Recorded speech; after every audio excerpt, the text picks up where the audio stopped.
right, guys, we're going to go ahead and do some introduction work for Chapter 10. So Chapter 10 is basically dealing with America post George Washington and John Adams. What we're going to really look at here is Thomas Jefferson, the third president, and the way that he kind of shapes how America is going to move forward. So let's talk about how Thomas Jefferson actually gains power. If you may recall, the Federalist Party split at the end of Chapter 9. And what they were arguing over is basically, do we need to go to war, or do we need to go ahead and just kind of forgive and forget and move forward? Some Federalists underneath Adams decide they want to have war with France. President Adams, on the other hand, doesn't want to have war. So he's just going to kind of create a treaty and kind of work through it. Also remember that under President Adams, the Federalists passed the Alien and Sedition Acts. And what those did was they basically allowed the government to censor people from talking about things that the government doesn't want them talking about. It allows them to send immigrants out of the country without a trial, and it allows them to hold American citizens who are saying things that they shouldn't be saying, or at least that the government says they shouldn't be saying, and basically allows them to put them in jail. So that's pretty unpopular. That goes against the idea of the First Amendment right, and Americans really do. We protect our freedoms. We like those freedoms for the most part. So the Federalists are losing ground. They've already lost a bunch of ground with the public opinion, and then they split themselves up based on if they think they should go to war with France or not go to war with France. Adams, as their leader, deciding not to, kind of gives the party like this wedge that gets driven in between them. So, in the election of 1800, Thomas Jefferson wins. Thomas Jefferson was a Democratic Republican, so he kind of believed outside of the bounds of what most of the Federalists believed. He was more a man of the people with regard to who should be in government and who should be kind of making the decisions. He didn't like the idea of a very strong national government that could do whatever it wanted. He definitely did not support the idea of the Alien and Sedition Acts. He thought that was going against the freedom of the United States and kind of the whole point of the thing. So what he's going to do then is, once he is elected, he's going to kind of try to work some of this stuff and change it. He's going to be pretty good about following his word about what he does or what he thinks a president should do, but he's also going to kind of go back on his word in a few different ways and some pretty big important decisions that he's going to make.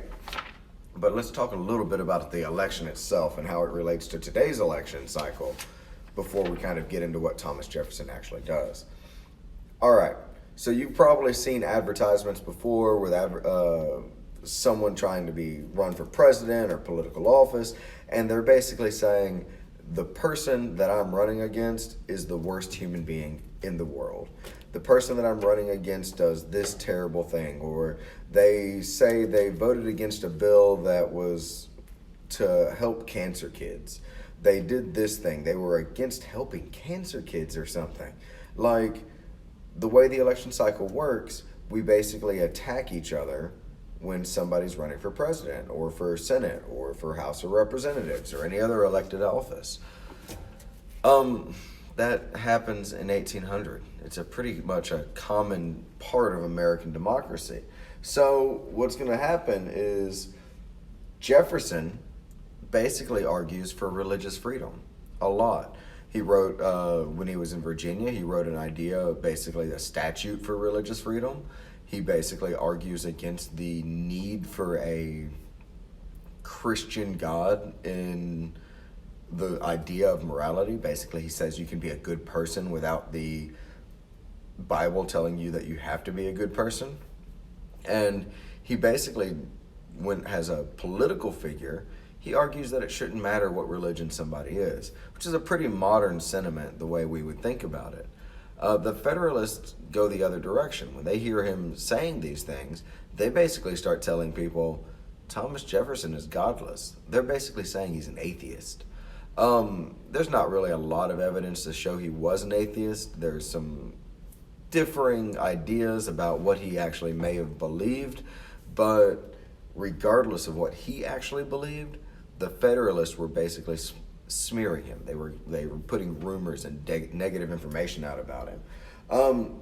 So Republicans under Thomas Jefferson, they basically are going to have a counter rumor. They're going to start telling everybody that the Federalists, if they are remaining in power, they're going to put a new king inside of America. That they're going to basically create a royalty, and the only people that are going to be in charge in America after the Federalists have their say are going to be the super rich and the monarchy, the king. So neither one of those things is true. Neither one of them is what any of these people wanted, but it's a nice lie that they can tell on each other about it.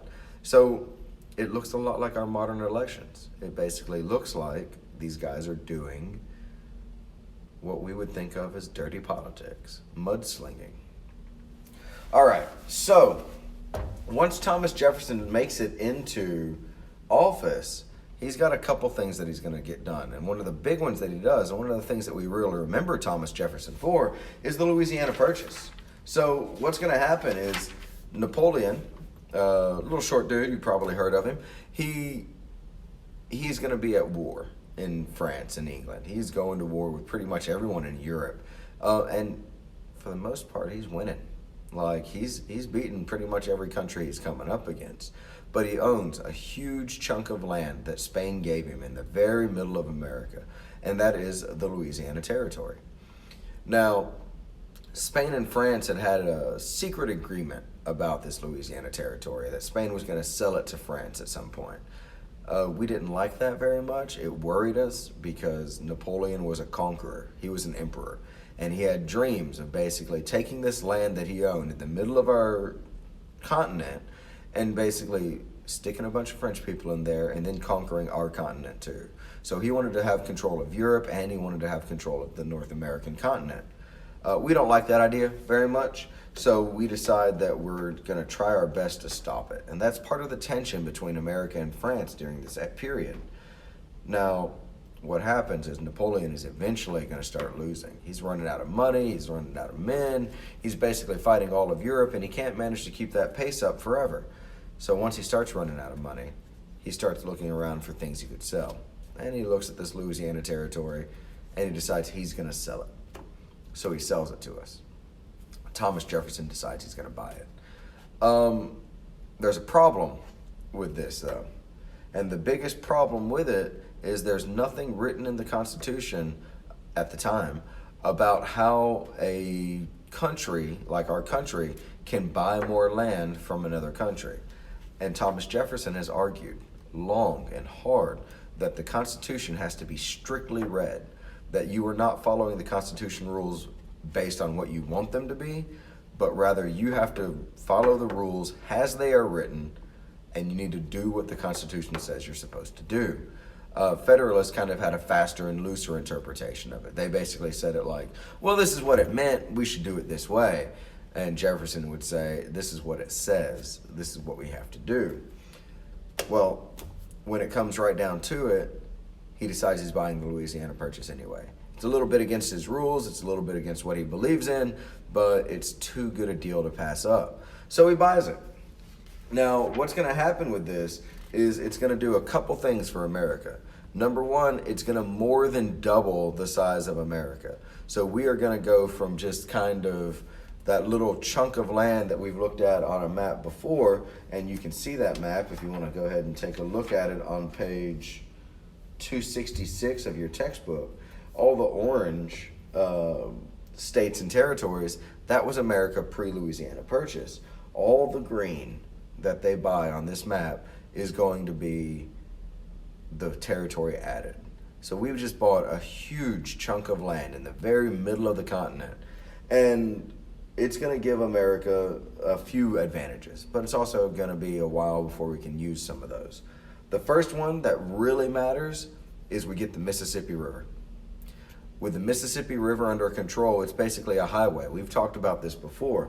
The idea that during this period of time or era, rivers are highways, and that's what this is going to be. We've suddenly got the way to get resources, wood, animal pelts, any kind of natural resources like minerals, etc., all the way down from the middle part of America all the way down to the ocean. What's on the ocean in New Orleans, we can put it on a boat and we can send it somewhere else. So that's going to be the big one. The second big notable idea about this is the idea that Thomas Jefferson broke his rules to buy it, like we talked about a little bit earlier. All right, so talking about lesson 3 now. We're dealing with a lot of war for the rest of this chapter. The first one is a pirate war. We go to war with Tripoli. Now, what you need to know about this, because you probably don't have any idea where Tripoli is it's not a very large country. There's not a lot going on there. It's not really even on the same caliber as America, which at this point, America is not a very strong country itself either. What it is a pirate country. It is full of people that are getting on boats and pirating other countries' ships. And they're pretty good at it. And most ships have to sail through the waters that they control if we're trying to go anywhere far, which is what you have to do if you want to make money. So, American ships are getting hijacked by these pirates.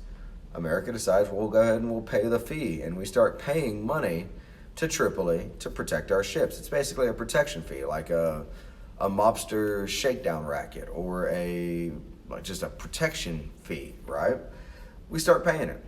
We pay it for a little while, and then they come back to us and they say, you got to pay more. You want your stuff to stay safe, you got to pay us more money. America decides not to do that. Thomas Jefferson decides he's not going to pay this money. He's not going to do this. And instead, if they keep attacking our ships, we're going to go to war with them. So we do. We go to war with them. We send some warships there. We manage to do okay for ourselves, but they do capture one of our warships and a full crew of people. So they've got our guys in prison. They've got our ship, one of our few custom-built warships, controlled. We got to do something about it. All right, so what we're going to get is one of the coolest raids in American history. And what's going to happen is this guy named Stephen Decatur is going to look at this ship that they've captured. And he's going to realize they're going to use this ship against America. They're going to take this ship, they're going to put their pirates on it, and they're going to take it, and they're going to take other American ships, other American sailors, other American goods from us. So we got to do something about it. So Decatur basically gets a group of what we would basically call commandos at this point. He leads them into the harbor, he finds the ship, and he burns it so that they can't use it. It is early on special warfare, basically. Now, what's going to happen is America is eventually going to have a sit-down with the Tripolis, with the Tripoli government. And we're going to go to them and we're going to say, we're not paying your fees anymore. And if you continue, we will come to war with you. And we will eventually destroy you. We are a big country. We've got a lot of resources. And eventually, we're going to have enough ships out here that we will crush your country. So they're going to sign a treaty with us. But they're also going to make us pay $60,000 to get our American servicemen, the men that were captured on that ship that Decatur burned to the ground, free. And we do it. We kind of get rid of it. But at least it kind of ends this fight that we have with Tripoli. Now, that doesn't stop all the pirates in that area from attacking us. There are other countries that do the same thing. But the big idea here is that we were able to go to war with them. We were able to beat them. And it gives us a little bit of credibility. Now, that doesn't stop our war problems. In fact, we're going to have war dealings, or at least war problems, for the rest of this chapter. So, we've got some problems with the British. They're attacking our ships. They're basically coming after us and doing stuff like we were talking about in the last chapter with impressment, where they're grabbing American soldiers and putting them on ships and making them serve in the Navy. They're basically taking our money off of these ships. And part of the reason they're doing that is because they don't like America, because we declared revolution against them and rebelled, and also because they're at war with Napoleon. And they are also pretty much being run ragged. So they need every bit of everything they can get to go ahead and make it. So we've got all these issues with the British. We've got issues with the French, because the French basically start looking at us like everything we do is going to cause problems for them. So the French and Americans are also kind of having this issue where we are going to be ratcheting up our tension, and maybe we could end up in a war with France also. Now, all of that's overseas. All of that is dealing with European conflict. At the same time that's happening, Native Americans are basically starting to get upset with, or continuing to be upset with Americans and all these broken promises we keep making to them. Oh, just move here and we won't take your land ever again. We won't do anything to you. You'll have a happy life for you and your kids and your kids' kids, etc. Well, we just bought all that land. We just bought all of this stuff, and we keep moving the Native Americans further and further and further west. So at some point, it's going to get to the point where they decide there's going to be a fight, and we're going to deal with a Native American leader named Tecumseh. Now, Tecumseh is a pretty smart dude. He's a well-established leader in the Native American community, and he's actually going to lead some pretty successful battles against the American military forces that are going to come against him.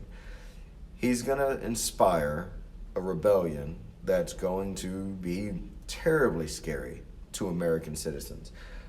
It's not going to work. It's not going to last.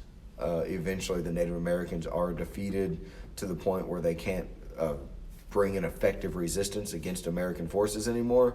But it's enough to scare us, especially considering all the problems that we're having in Europe and outside of the country. So,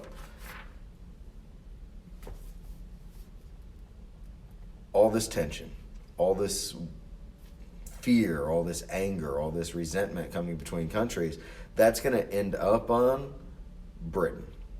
So Britain is going to decide they're going to take some issues with some of the things that America is doing. They're going to take issues with America basically putting trade sanctions on British stuff, and they're going to have to deal with America. So Britain's going to send troops to America, and we are going to have round 2 of a war with them. This war is called the War of 1812. Britain's going to send troops. They're going to land in Chesapeake Bay, and they're going to march from Chesapeake Bay to Washington, D.C.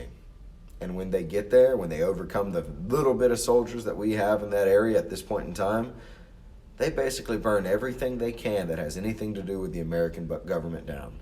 They're not there to capture it and hold it. They're just there to cause a problem. And they do.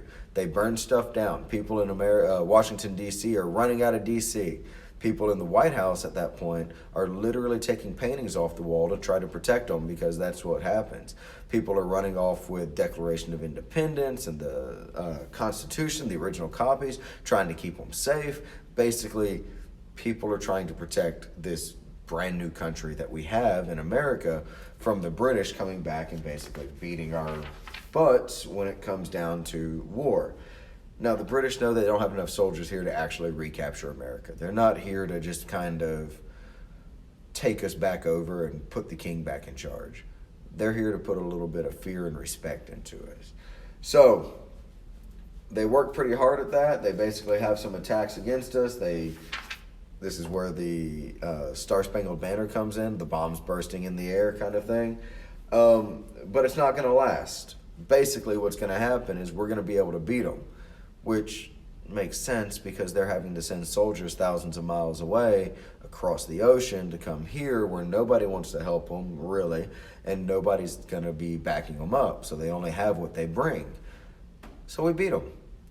And while it's not the victory to be the most proud of, it does kind of set off this idea in America of nationalism, this like strong pride in our country. And it kind of makes sense. You just beat somebody that is one of the most powerful empires in the world, and we've got a country that barely is on its feet yet.